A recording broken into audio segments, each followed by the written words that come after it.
ባዮቴክኖሎጂው ዘርፍ አሁኑ ሰዓት እስከ ጄኖም ኤዲቲንግ ድረስ ደርሰናል ማለት ነው። የመፋቂያ እንዲሁም ፈርመንት የማድረጊያ ጃሮችንም ዴቨሎፕ ማድረግ ተችሏል። አሁን በተቋማችን ከ150 በላይ የምርምር ፕሮጀክቶች አሉ። አቮካዶን እዛው ወደ ዘይትነት መቀየር የሚችሉ በአርሶ አደር ደረጃ ምንም አይነት ኤነርጂ የማይጠቀሙ ኮልድ ፕረስ ማሽኖችን ዴቨሎፕ ማድረግ ተችሏል። ወተትን ወደ እርጎነት ለመቀየር ከ4 እስከ 6 ሰዓት ባጠረ ጊዜ ውስጥ ማምረት የሚቻልበትን ስትሬኖችን መለየት ተችሏል።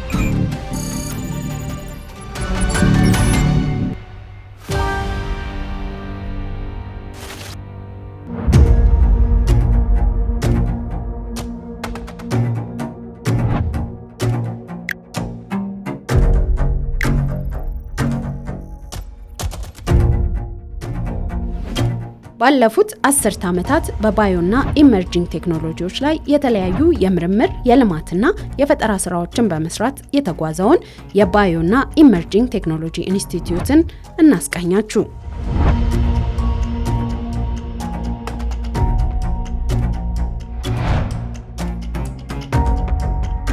ሲቋቋም ሁለት ነገሮችን በውስጡ ይዞ ነው።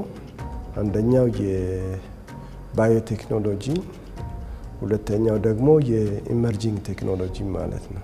ክቡር ጠቅላይ ሚኒስትር በዛን ሰዓት የሳይንስና ቴክኖሎጂ ሚኒስትር ነበር በዛን ጊዜና እሳቸው ናቸው ባዮቴክኖሎጂ ኢንስቲትዩት ብቻውን ከሚሆን ወይ ደግሞ ባዮሎጂካል ሳይንስ ብቻውን ከሚሆን ኢመርጂንጎችንም ደግሞ ኢመርጂንግ በዛን ሰዓት ናኖ ቴክኖሎጂን፣ አርቲፊሻል ኢንተለጀንስን፣ ሪቨርስ ኢንጂነሪንግ እና አድቫንስድ የሆኑ ማቴሪያል ኢንጂነሪንግ በባዮሎጂካል ሳይንስ ላይ ብንጨምር ጄኔሬት የምናደርጋቸው ቴክኖሎጂዎች ሞር አክሰለሬትድ ይሆናሉ። ሁለቱን አንድ ላይ ኮንቨርጅ እናድርግና እንስራ በሚል እንግዲህ በዛን ጊዜ ሀሳቡን አቅርበው እንግዲህ በዛን ወቅት የተቋቋመ ተቋም ነው ማለት ነው።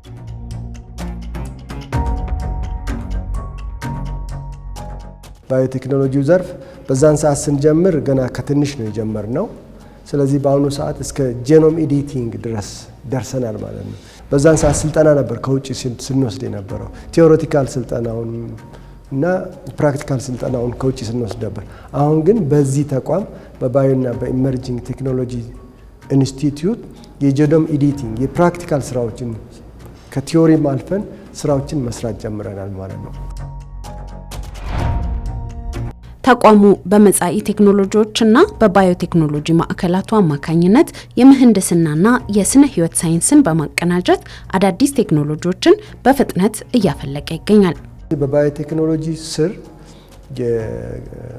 የእጽዋት ባዮቴክኖሎጂ አለን፣ የእንስሳት ባዮቴክኖሎጂ አለን፣ የአካባቢ ጥበቃ ባዮቴክኖሎጂ አለን፣ ኢንዱስትሪያል ባዮቴክኖሎጂ አለን፣ እንዲሁም ደግሞ የጤና ባዮቴክኖሎጂ ባዮኢንፎርማቲክስ እና ጄኖሚክስ የምንለው አለ። ስለዚህ ወደ 6 የሚሆኑ ዲፓርትሜንቶች ወይ ደግሞ ዳይሬክቶሬቶች አሉ ማለት ነው። በዚህ ስር ኢመርጂንግ ስርም ኢንተለጀንስ ሲስተም የምንለው አለን፣ ሪቨርስ ኢንጂነሪንግ አለን፣ ናኖ ቴክኖሎጂ አለን፣ እንዲሁም ደግሞ አድቫንስድ ማቴሪያል ኢንጂነሪንግ የምንላቸው አሉ ማለት ነው።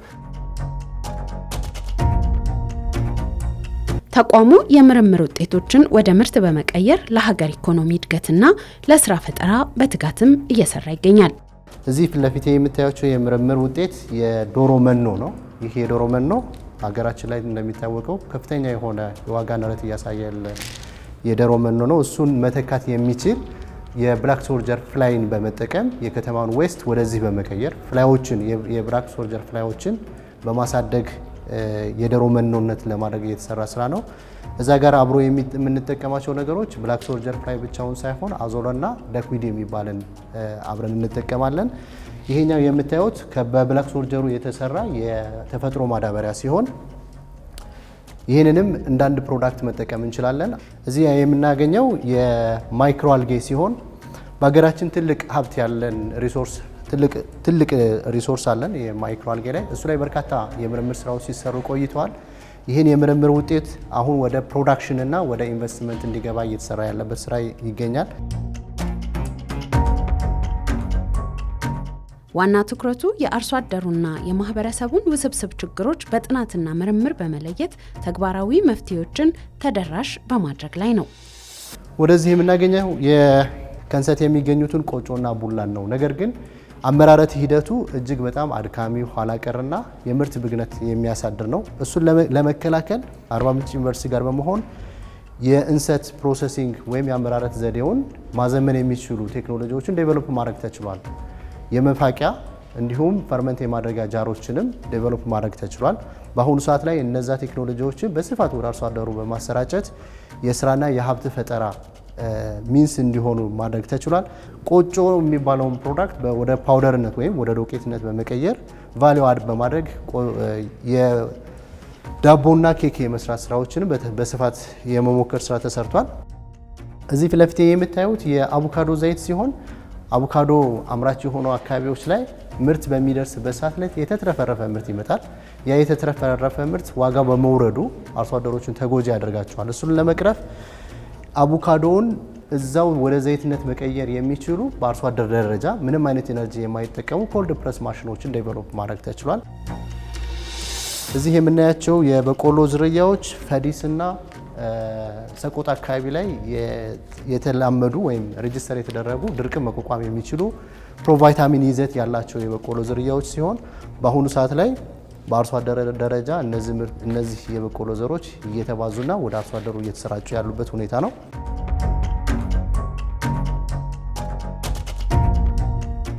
እዚህ የምናያቸው ፕሮዳክቶች የእርጎ ስታርተር ካልቸር ሲሆን ይሄ ሀገራዊ ፍሌቨር እንዲይዝ ወይም የሀገር ቃና እንዲኖራቸውና ወተትን ወደ እርጎነት ለመቀየር ከ4 እስከ 6 ሰዓት ባጠረ ጊዜ ውስጥ ማምረት የሚቻልበትን ስትሬኖችን መለየት ተችሏል።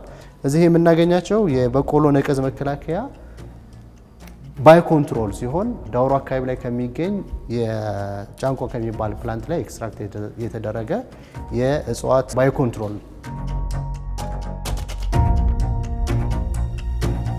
እዚህ ጋር የማሳያችሁ የተለያዩ የፐልፕ ውጤቶች ሲሆኑ እነዚህ የፐልፕ ውጤቶችን ማምረት የተቻለው የተለያዩ የግብርና ተረፈ ምርቶችን በመጠቀም ሲሆን ለአብነት ያክል የቲማቲምን ተጠቅመናል። የስኳር ኢንዱስትሪዎች ተረፈ ምርት ባጋስን በመጠቀም የተሰሩ የፐልፕ ውጤቶች ናቸው። ከዚህ ይሄንን ፐልፕ ቀጥታ መሄድ የሚችለው ወደ ወረቀትና ወደ ሌሎች ግብዓት መሆን የሚችል በዚህ መልክ የተመረተ ምርት ነው ማለት ነው። ከተሳኩ የቴክኖሎጂ ሽግግሮች ባሻገርም ነባራዊ ክፍተቶችን በዘላቂነት ለመቅረፍ በአሁኑ ወቅት በከፍተኛ የምርምርና ልማት ሂደት ላይ የሚገኙ ስራዎችም አሉት። አሁን በተቋማችን ከ150 በላይ የምርምር ፕሮጀክቶች አሉ። ከዛ ውስጥ ውጤታማ የሆኑ የምርምር ውጤቶችም አሉ። እያንዳንዱ መጥቀስ ይቻላል። እስካሁን ድረስ ከ20 በላይ የሚሆኑ ፓታንቶችን ማግኘት ችለናል። እነዚህ ፓተንቶች ማለት እንግዲህ ኮመርሻላይዝ ሊሆኑ የሚችሉ ውጤቶች ናቸው ማለት ነው። ኢን ተርምስ ኦፍ ፐብሊኬሽን ከ500 በላይ የሚሆኑ የምርምር ውጤቶች ፐብሊሽድ ሆነዋል ማለት እችላለሁኝ። እና ዋናው ነገር ያወጣናቸው የምርምር ውጤቶች ከዚህ ወጥቶ ለማህበረሰቡ ምን አገለግሉ የሚል ዋናው ጥያቄ የሚመጣው እና በእርግጥ ብዙ ውጤቶች አሉ ከዚህ የወጡ። ለምሳሌ ማንሳት የምፈልገው አንዱና እንደ ዋነኛ ሊሆን ይችላል ብዬ የማስበው የስፓይሩሊና ሰምታችሁ ሊሆን ይችላልና ወይ ደግሞ ማይክሮ አልጋ የሚባለው ማለት ነው። እዚሁ በሪፍት ቫሊ ውስጥ የሚገኝ የተፈጥሮ ሀብታችን ነው። ማይክሮ አልጋ ነው የሚባለው። ስለዚህ ያንን እንደ ሀገር ብዙ ቦታ ሲሞክር ነበር። ያንን በላቦራቶሪ ደረጃ ላቦራቶሪን ከውጭ አስመጥተን ገንብተን በላብ ደረጃ ያንን ዝርያውን ዴቨሎፕ አድርገን ያን ዴቨሎፕ ያደረግነውን ዝርያ ደግሞ ሪፍት ቫሊ ውስጥ ወስደን ፓይለት ስኬል ፕሮጀክት ሰርተን እዛ ማምረት ችለናል። በጣም ሴንሲቲቭ ስለሆነ ነው ይሄኛው። ከዛም በኋላ አሁን ደግሞ ያ ነገር እዛ የታየው በላብ የወጣው ወደ ፓይለት ስኬል ሄዶ ያ ፓይለት ውጤታማ ከሆነ በኋላ ፕራይቬት ሴክተሮች መጥተው አሁን ያንን ፖንድ እየሰሩ ነው፣ ወደ ኮመርሻላይዜሽን ገብተዋል ማለት ነው። ያ ማለት ለሀገራችን ትልቅ ኤክስፖርት ሊሆን ይችላል። ለሀገር ውስጥም ደግሞ ለተለያዩ ለምግብ የፕሮቲን ኮንቴንቱ በጣም ከፍተኛ ስለሆነ ያንን ወደ ኮመርሻላይዜሽን ኦልሞስት እየገባ ነው።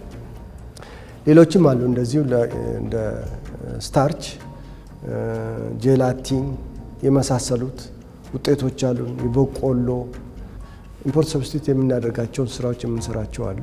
እንደገና ደግሞ ቀጥታ ለማህበረሰባችን ሊሄዱ የሚችሉ ቴክኖሎጂዎችም ደግሞ በዛ ልክ የምንሰራቸው ስራዎች አሉ ማለት ነው። ስለዚህ አሁን በቆሎን ብንወስድ ቀጥታ ለማህበረሰባችን የሚሄድ ነው ብዬ ነው የማስበው። የእንስሳት ዝርያ ማሻሻል፣ የልማት ትሩፋት ስራዎችም ደግሞ እንደዚሁ በስፋት እየተሰሩ ነው ያሉት።